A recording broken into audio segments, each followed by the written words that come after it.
Good morning guys, good morning. Ngayong umaga, no, kung nakikita nyo itong tab natin na to, ayan, inayos natin, nilagyan na natin ng water plants, tsaka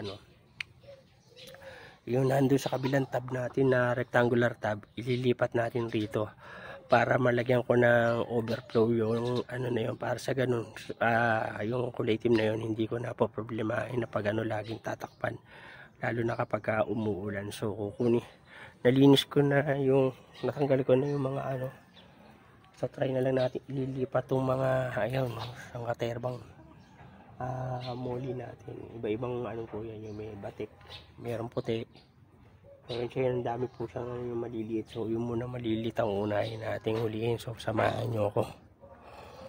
Okay guys.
So ayan guys, kung nakita nyo yun, ang dami natin, no? Yung mga maliliit muna yung kinuha ko. So lagay na natin sila rito.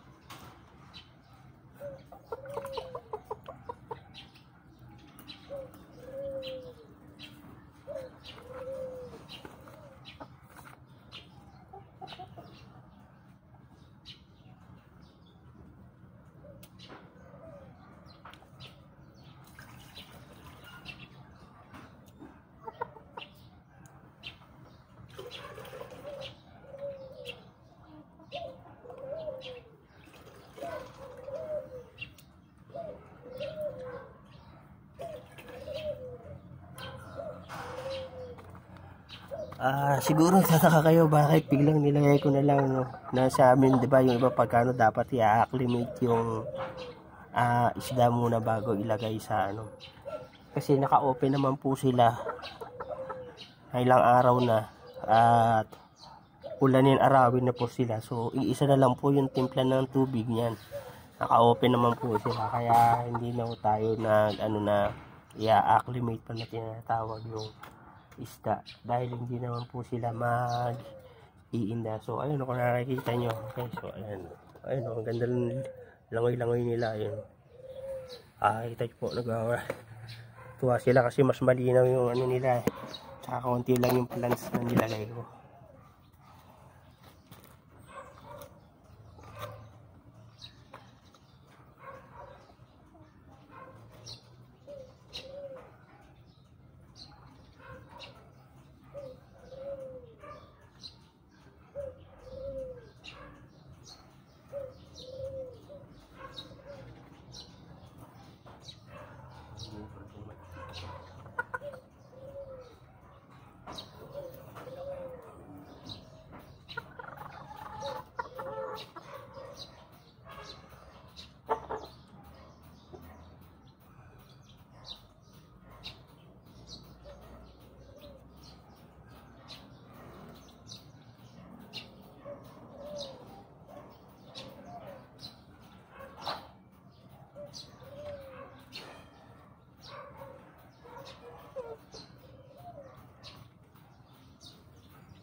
So guys, ito nahuli na natin lahat yung mga malalaki natin na ano dito sa rectangular type, no. So natira na lang yung sa square na isa, yung pinaka mother nilang lahat. So gagawin na lang ako, patitiningin ko muna yung check ko kung mayroon pang naiwan na yung mga malilit na hindi ko masyadong nakita. So bago ko siya tatanggalan ng tubig tapos bubutasan natin. So sali muna natin to rito.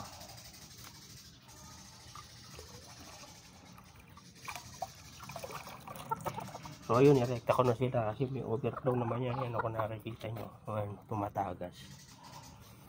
So hindi na sila ganyan yung gagawin natin dito sa kabila para hindi na tayo na pagka umuulan eh. O ayan, okay na nyo. Ayos naman sila lahat, diba? Saya ng ikot nila. Ayan, nakikita nyo. So ayun guys, hanggang dito na lang muna. Maraming salamat sa panonood. Thank you for watching. God bless. Mamaya gawa na ako ng hiwalay na video pagka nalinis na natin yun at para i-ready natin yun sa ano natin gagawin kasi natin pag titigil ko muna yung pag rito nung mga nakapag-drop na natin gapi.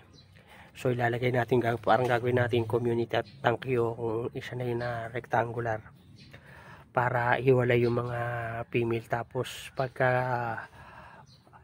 ano na lang natin, tsaka tayo magkukuha doon para yung ipag-breed natin. So hanggang dito na lang muna. Maraming salamat po sa panonood. Thank you for watching at happy fish keeping. God bless.